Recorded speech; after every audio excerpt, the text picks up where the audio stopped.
네, 오늘 말씀의 제목은 하나님이 외면하실 때라는 제목으로 하나님의 말씀 증거하도록 하겠습니다.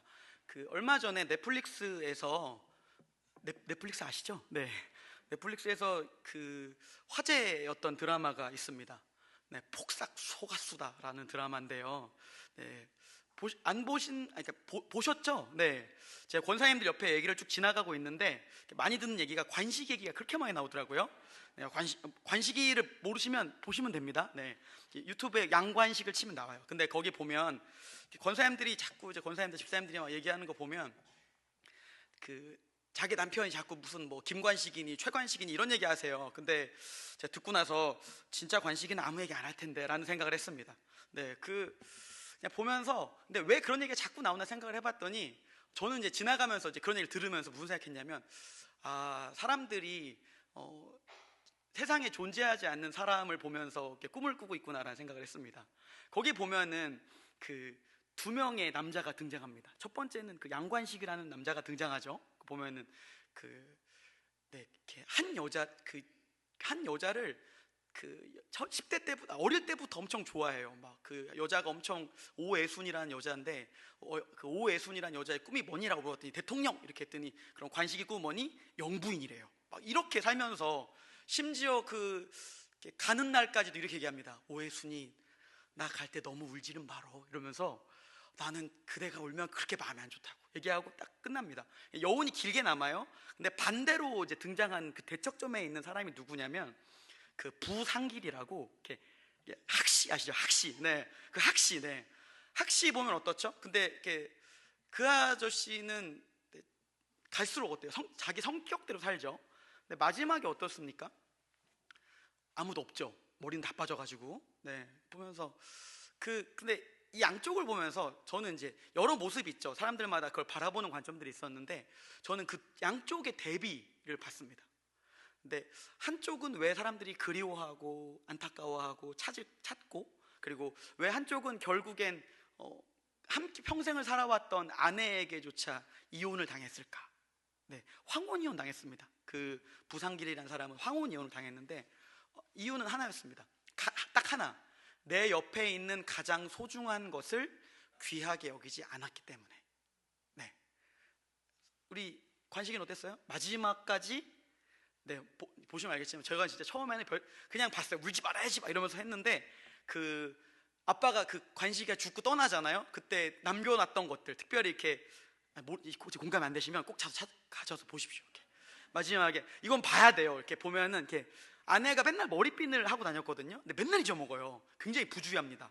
근데 이렇게 딱 열어놨더니 머리핀을 한 움큼 사놓은 거예요. 제가 잘 안 우는데 제가 자주 울어요. 네, 근데 이렇게 잘 안 울려고 노력하는데 이제 그걸 보다가 이렇게 그때 그 장면을 보고 이렇게 울었습니다. 이렇게 하면서 그렇게 뭐냐면 이 사람은 가면서까지도 자기한테 소중한 걸 소중하다고 여겨주는구나 였어요. 근데 마지막 아내를 어떻게 대했습니까? 상기 씨는 네, 나름의 얘기를 하죠. 근데 어떻습니까? 나에게 있던 가장 소중했던 아내, 자기 성격을 감당해주던 아내, 결국 귀하게 여기지 않으니까 홀로 남는 모습이었습니다. 저는 이 장면 보면서 무슨 생각했냐면 우리 같다고 생각했어요. 왜냐면 우리 옆에 늘 소중한 게 있거든요. 우리 옆에 늘 누가 계십니까? 하나님이 계시잖아요. 근데 우리 같다고 생각했습니다. 우리는 늘 우리 주변에 있는 것들에 좋은 것들이 많은데 좋은 걸 좋다라고 인지하지 않습니다. 그리고 어느 순간 어떻게 얘기하냐면 당연하다고 여기기 때문에 함부로 대하기 시작한다는 거예요. 사람도 그렇고요, 물건도 그렇고요, 더 나아가서는 하나님도 그렇습니다. 제가 고등부를 담당하고 있는 교육부 담당하는 사역자인데 친구들과 대화를 이제 신방에서 얘기를 해보면 하나님 어떤 분 같니? 라고 물어보면 하나님 네, 좋은 분이요 끝. 네, 하나님 좋은 분. 잘 모르겠어요도 대부분입니다. 왠지 아십니까? 우리 교회뿐만 아니라 이렇게 오래된 전통에 있는 교회들 3대, 4대, 이렇게 2대, 3대, 4대, 5대 예수 믿는 집의 특징인데 기독교 신앙이 문화가 되어 버렸기 때문에 그게 나에게 다가오지 않는 경우가 굉장히 많습니다. 그래서 어떤 일이 벌어지냐면 그 복음이 굉장히 값싸집니다. 싸구려가 돼버려요. 그러니까 복음이 공짜인데 우리가 그 가치를 싸구려 취급해버리는 경우가 굉장히 많습니다. 예수 그리스도 하나님이 사랑이라고 얘기하기 때문에 그 사랑을 뭘로 얘기하냐면 하나님은 나를 사랑할 거야, 사랑하셔, 이 모습을 갑과 을의 관계 속에서 내가 마치 갑인 것처럼 행동한다는 겁니다. 물론 하나님 사랑의 하나님이십니다. 근데 잊지 말아야 하는 것이 있습니다. 제가 친구들에게도 종종 자주 얘기하는 것 중에 하나가 하나님이 네가 생각하는 것만큼 만만한 존재가 아니다, 함부로 대접받아야 할 존재는 아니다라고 얘기를 합니다. 왜 그러냐면 하나님은 사랑의 하나님이시기도 하지만 하나님은 공의의 하나님이십니다. 어떤 부분이 공의의 하나님이십니까? 기준을 세워놓으셨죠. 의로운 것이 있습니다. 그 의로운 것에 대해서, 잘못된 것에 대해서 반드시 지적하십니다. 그리고 말하십니다. 징계하신다는 겁니다. 근데 그 징계의 정도가 우리의 생각보다 훨씬 뛰어넘습니다. 네, 잊고 있어요. 그게 얼마나 무서운 일인 건지를. 근데 이 모습조차도 잘 보셔야 되는 게 하나님 왜 징계하시는가, 왜 심판하시는가를 보셔야 한다는 겁니다. 그러니까 오늘 본문도 마찬가지입니다. 오늘 본문에 나오는 사울이 그 심판을 당한 겁니다. 사울이 아직 대대적인 이렇게 보이는 심판은 아니지만 그 인생의 작은 심판, 표면적인 심판은 아니지만 이렇게 어떤 사인과 같은 심판이 임합니다. 이 장면을 통해서 성경은 뭐라고 이야기하고 있는지 오늘 살펴보도록 하겠습니다. 세 가지 포인트로 얘기를 해볼 건데요. 첫 번째는 사울에게 임한 심판은 뭔가, 그리고 두 번째는 그 하나님의 심판에 대한 사울의 반응, 그리고 세 번째는 사실 사울이 우리거든요. 세 번째는 복음은 우리를 하나님의 심판에서 어떻게 건지는가에 대해서 이야기해 보도록 하겠습니다. 첫 번째 포인트입니다. 사울에게 임한 하나님의 심판은 뭐냐면, 따라해 볼까요? 하나님의 외면. 네, 딴 게 무서운 게 아니고 외면하는 게 무서운 겁니다. 이제 28장 앞부분 3절까지는 다윗에 대한 이야기가 나옵니다. 그러다가 장면이 바뀌면서 어떻습니까? 이제 다시 성경은 사울에게 집중합니다.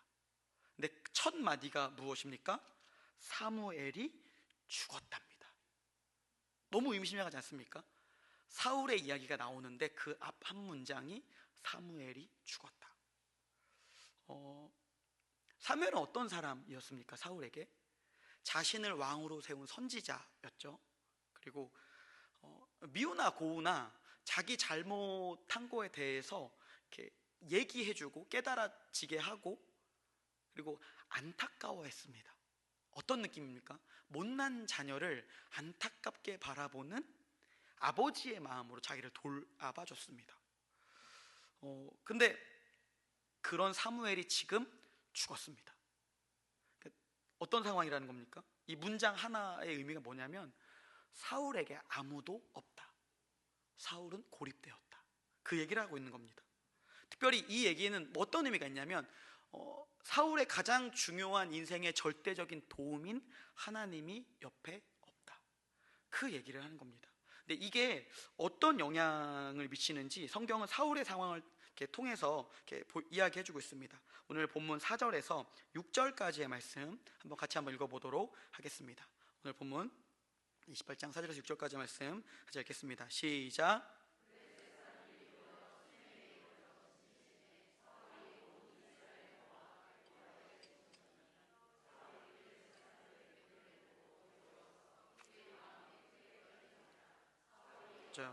여호와께서 꿈으로도 이름으로도 선지자로도 그에게 대답하지 아니하시고. 네, 뭐가 심판입니까? 징계가 임한 것, 막 혼나는 것, 누가 죽는 것. 가장 무서운 심판은 사실 침묵입니다. 외면입니다. 하나님께서는 사울에게 수없이 많은 기회를 주셨고, 그리고 경고했습니다. 그리고 오래 기다리셨습니다. 근데 사울의 문제는 무엇입니까? 듣지 않는다는 것에 있습니다. 그러니까 어떤 일이 벌어집니까? 절망이 생기는 거죠. 지금 가장 큰 위기인 블레셋이 쳐들어왔고, 사울은 어떻게든 이 상황을 물리쳐야 됩니다. 대처해 나가야 됩니다. 그러나 주위에 어떻습니까?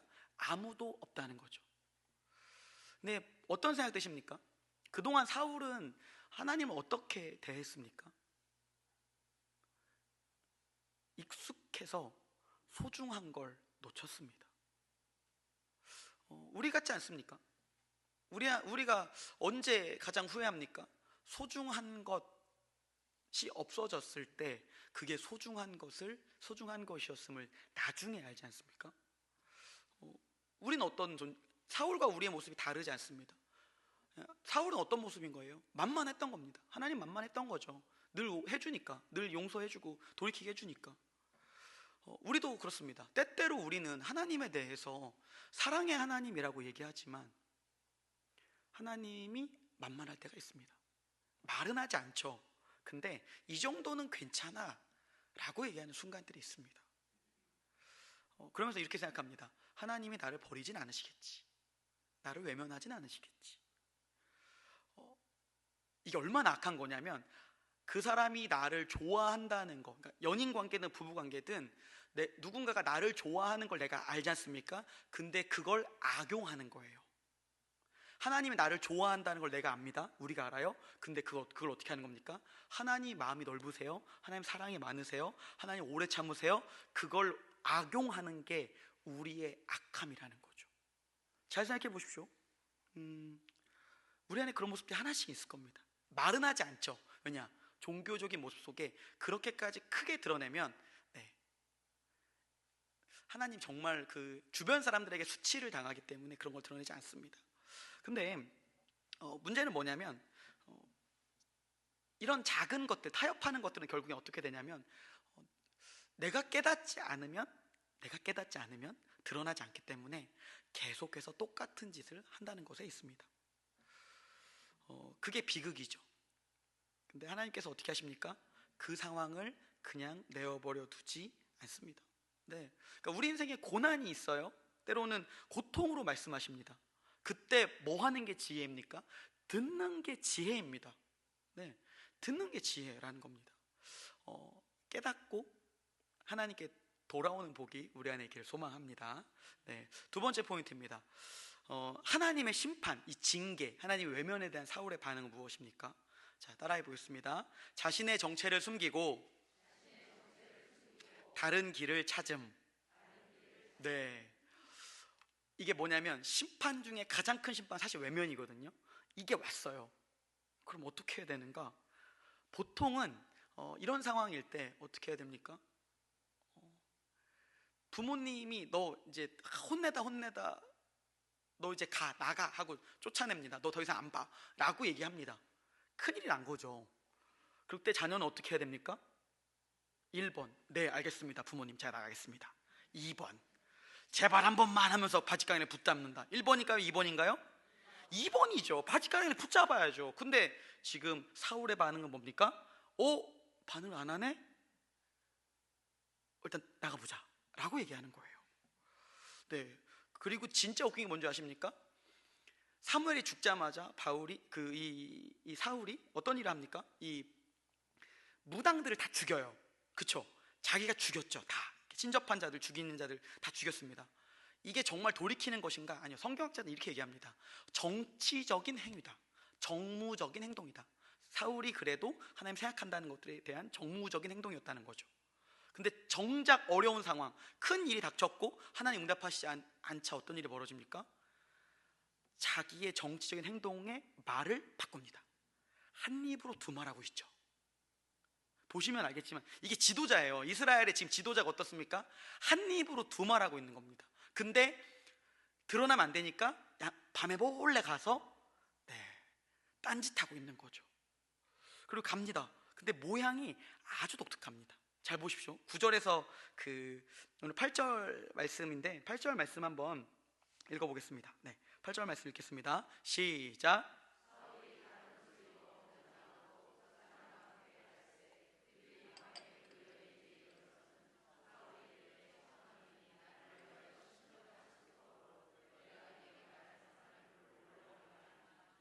네, 두 가지의 독특한 점이 있습니다. 하나는 옷을 바꿔 입었습니다. 두 번째는 밤에 나갑니다.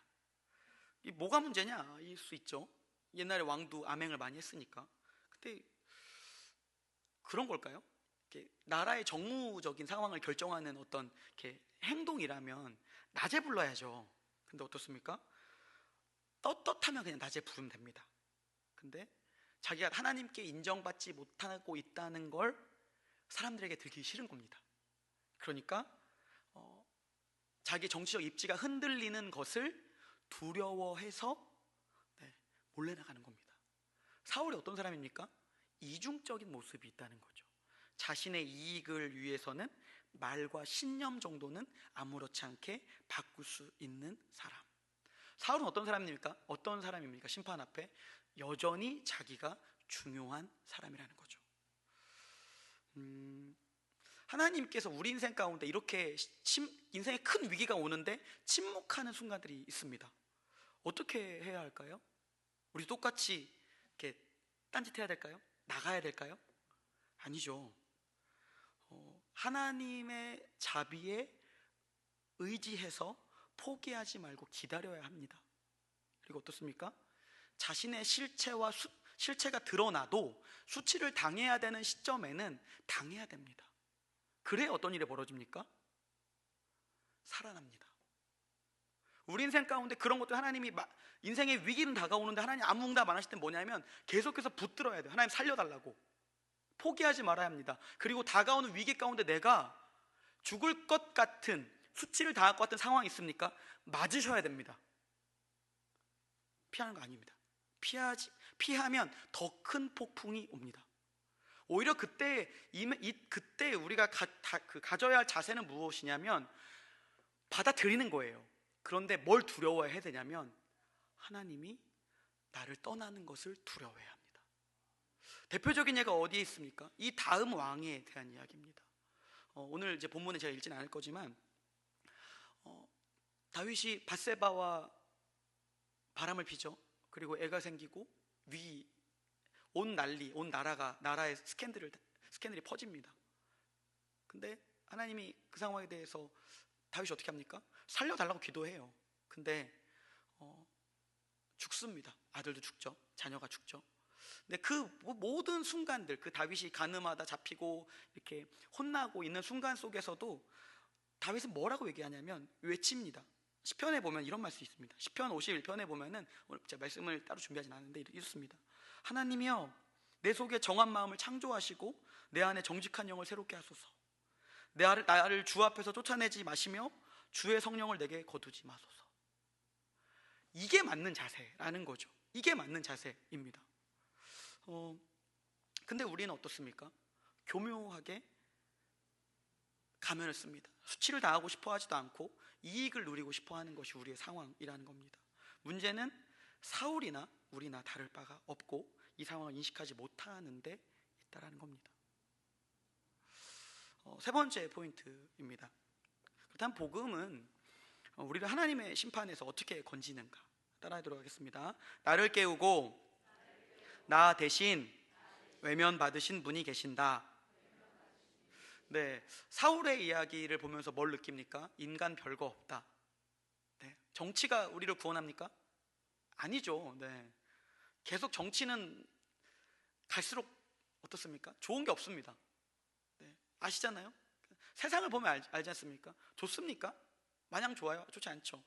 인간의 시스템이 우리를 구원합니까? 아닙니다. 네, 어떤 제도도 완벽하지 않습니다. 결국 인간이 만든 제도에는 한계가 있다는 겁니다. 어떤 지도자도 어떤 사람도 하나님 앞으로 우리를 이끌 수 없다는 거죠. 이게 인간의 한계이고 비극이고 슬픔입니다. 근데 이걸 이끌어가는 것이 무엇입니까? 그렇다면 사람이 그걸 못하면 어떻게 합니까? 하나님이 우리를 이끌어 주셔야 한다는 겁니다. 다윗에게 어떤 일이 있었습니까? 다윗이 잘못하니까 선지자를 통해서 하나님의 말씀을 듣게 하죠. 그때 그게 무엇입니까? 하나님의 인도하심이죠. 그때 어떤 일이 벌어집니까? 자기의 아들은 잃었죠. 근데 어떻습니까? 다시 아들을 낳습니다. 이름이 무엇입니까? 솔로몬이죠. 근데 그를 뭐라고 얘기합니까? 여디디야. 하나님께서 사랑하신다.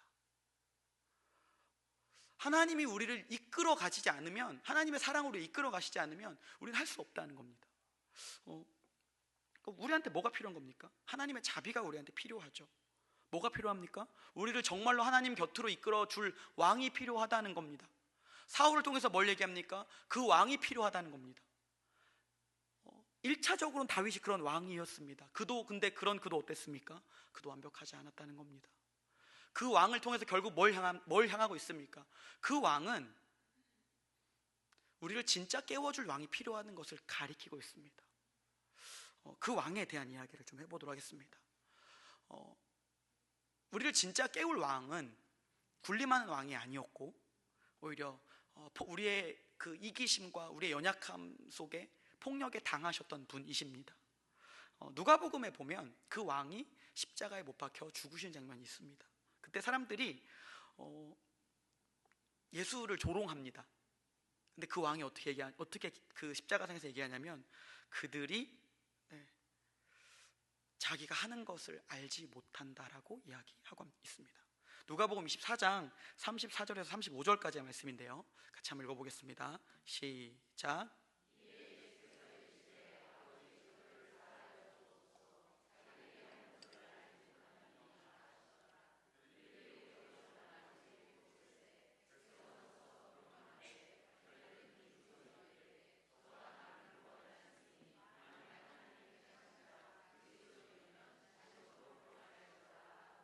네, 자신들이 무슨 짓 하는지도 모르고 조롱하던 사람들 앞에서 그리스도는 어떻게 하셨습니까? 하나님의 외면 속으로 들어가셨습니다. 실상은 그분이 하나님이시지 않습니까? 근데 그분도 형벌을 당하신 거고, 그리고 하나님을 귀하게 여기지 않고 우습게 보고 만만하게 보던 그 사람들이 당해야 될 심판 속으로 누가 들어가십니까? 하나님이 들어가시는 거죠. 공포 아닙니까? 우리 생각해 보십시오. 우리 인생에 하나님이 안 계세요. 하나님 내 인생을 안 돌보세요. 그거만큼 소름 돋는 일이 없지 않습니까? 얼마나 무섭습니까? 근데 예수님은 어떻게 들어가신 겁니까? 우리가 그렇게 되지 않게 하기 위해서 본인은 하나님의 외면 속으로 들어가셨다는 겁니다. 예수님께서 돌아가시자마자 하늘이 어두워지고 해가 빛을 잃었습니다. 그리고 어떤 일이 벌어집니까? 사람과 하나님 사이를 막고 있던 휘장이 갈라집니다. 예수 그리스도가 사람을 위해서 하나님이 외면하는 심판을 당하자마자 어떤 일이 벌어집니까? 하나님이 사람들을 받아들이기 시작하셨습니다. 예수의 죽음 이후에 사람들 바로 압니다. 자기들이 무슨 짓을 했는지. 이게 은혜입니다. 예수 그리스도의 죽음이 우리한테 의미하는 바가 무엇입니까? 예수 그리스도의 죽음이 우리에게 얘기하는 목적은 뭐냐면, 의미는 뭐냐면, 우리가 뭘 잘못했는지를 깨닫는 거 있습니다. 내가 어디에서부터 잘못되었는지를 아는 것에서부터 있습니다. 근데 예수의 부활이 우리에게 어떤 의미가 있습니까? 그 문제점에서 우리가 돌아갈 수 있다라는 것입니다. 그 문제에서 우리가 회복될 수 있다. 그것이 그리스도의 십자가의 죽음과 부활이 우리에게 가지는 의미입니다. 예수의 부활이 어떻습니까? 하나님께서 우리에게 하나님께로 돌아갈 방법을 알려주셨다는 겁니다. 그럼 어떻게 됩니까? 예수를 내 삶의 주인으로 받아들이면 내가 뭘 잘못했는지 알아요. 그리고 어떻게 합니까? 나를 인정합니다. 그리고 나를 긍휼히 여겨달라고 하나님 앞에 나아갑니다. 그럼 어떤 일이 벌어집니까? 하나님 받아주세요. 그럼 그 사람은 어떤 사람이 됩니까? 전혀 이전과 다른 사람이 됩니다. 사도행전에 보면 실제로 이 사건이 일어납니다. 성령이 임하자 사람들이 자기의 상태를 깨닫고 마음이 바뀌는 사건. 사도행전 2장 36절에서 38절까지의 말씀인데요, 우리말 성경으로 한번 읽어보도록 하겠습니다. 시작.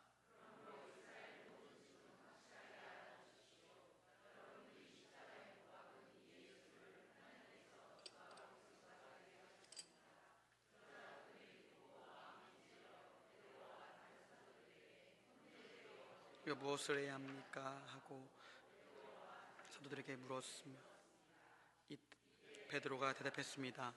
회개하십시오. 그리고 여러분의 죄를 용서받기 위해 예수 그리스도의 이름으로 여러분이 각각 세례를 받으십시오. 그러면 여러분이 성령의 선물을 받게 될 것입니다. 아멘. 베드로의 설교를 통해서 사람들이 마음을 돌이킵니다. 복음을 받아들인 사람들이 제일 먼저 했던 말이 무엇입니까? 뭘 해야 합니까? 예요. 이건 행동의 얘기가 아니라 우리가 어떻게 마음을 돌이켜야 합니까?입니다. 어떤 마음으로 가야 합니까? 어떤 선택을 해야 합니까? 어떤 행동을 해야 합니까? 라고 얘기합니다. 그때 베드로가 얘기합니다. 회개하십시오. 회개는 무엇입니까? 그리스어를 보면 회개는 메타노이아라는 단어를 씁니다. 마음의 방향을 완전히 돌이키는 것.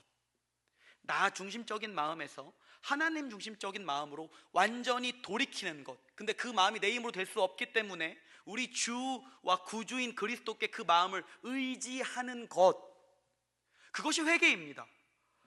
네, 그리고 어떻습니까? 예수 그리스도의 이름으로 세례를 받으라고 얘기합니다. 뭘 하는 겁니까? 예수가 어떤 분인지를 받아들이는 거예요.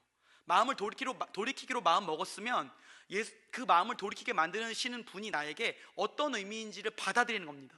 예수는 누구이십니까? 우리의 삶의 주와 구주가 되시는 분이십니다. 내 삶의 주인이시고요, 내 삶의 구원자이시는 겁니다. 그럼 그분을 우리가 제대로 받아들이게 되면 어떤 일이 벌어집니까? 성령의 선물을 받게 된다는 겁니다.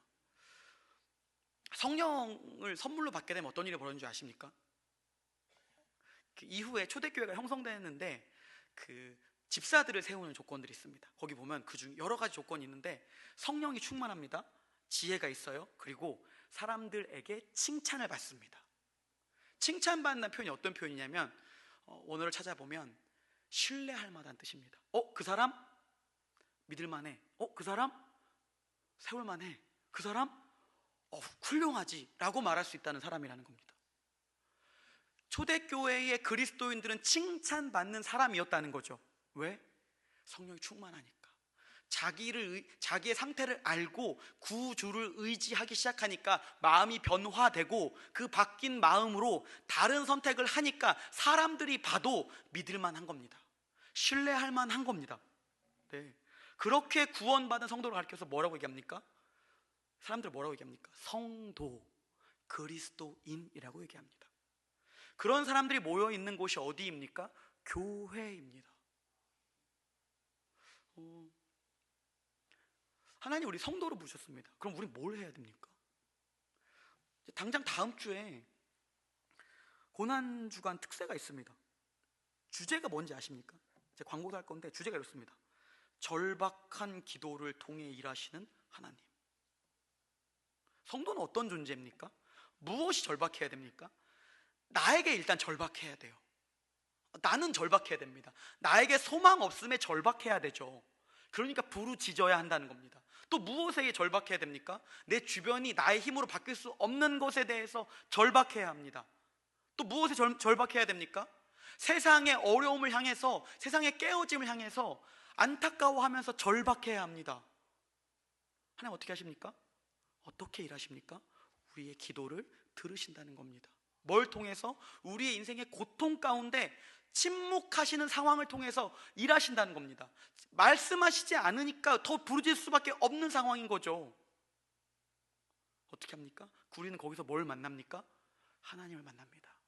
우리는 거기서 뭘 만납니까? 우리의 구원자를 만나는 겁니다. 네, 바라고 소망하는 거는 다음 주 그 새벽 기도 시간 속에 자녀들을 데리고 나오는 겁니다. 보여주는 거예요. 절박한 기도가 뭔지를 보여주는 겁니다.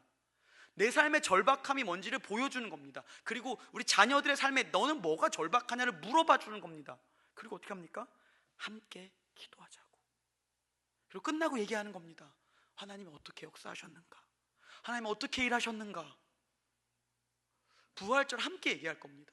그걸 얘기하는 거예요. 부활의 기쁨은 그 시간을 통해 내 삶에 어떤 변화가 있었나, 내 마음의 변화가 어떤 변화가 있었나를 말한다는 거죠. 기대하십시오. 소망하십시오. 그냥 어련히 오는 행사이기 때문에 하는 게 아니고 주님이 우리한테 초청하신 겁니다.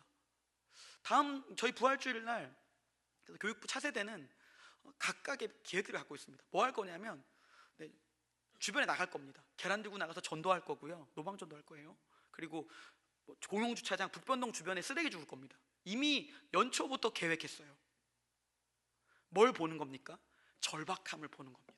세상의 안타까움과 무너짐을 보면서 절박한 걸 훈련하는 겁니다. 근데 부활절에 뭘 보는 거예요? 고난주간 가운데 함께 기도하고, 그게 그리스도가 우리 인생 가운데 진짜 소망이었던 걸 보고 함께 나아가는 겁니다. 도전 드립니다. 예수 그리스도가 어떤 분이십니까? 우리를 그렇게 성도로 부르신 분입니다. 교회, 그렇게 모인 사람들이 누구입니까? 교회입니다. 오늘도 주님 우리한테 초청하십니다. 그리스도교회 나오십시오. 말씀 정리하겠습니다. 우리는 어떤 사람들입니까? 하나님을 오해하고 삽니다. 만만하게 하죠. 근데 오늘 본문은 크게 그런 하나님이 어떻게 하십니까? 우리를 심판하십니다. 공의의 하나님이기 때문에 세 가지 포인트로 이야기했습니다. 첫 번째는 뭐였냐면, 사울에게 임한 하나님의 심판은 하나님의 외면이었습니다. 두 번째는 하나님의 심판에 대한, 징계에 대한 사울의 반응은 뭡니까? 자신의 정체를 숨기고 다른 길을 찾습니다. 근데 복음은 우리를 하나님의 심판, 외면에서 어떻게 건집니까? 나를 깨우고 나 대신 외면받으신 분이 계십니다. 이것을 기억하면서 곧 다가올 고난주간, 종려주일, 부활주일을 기대하는 여러분 되기를 소망합니다. 기도하겠습니다.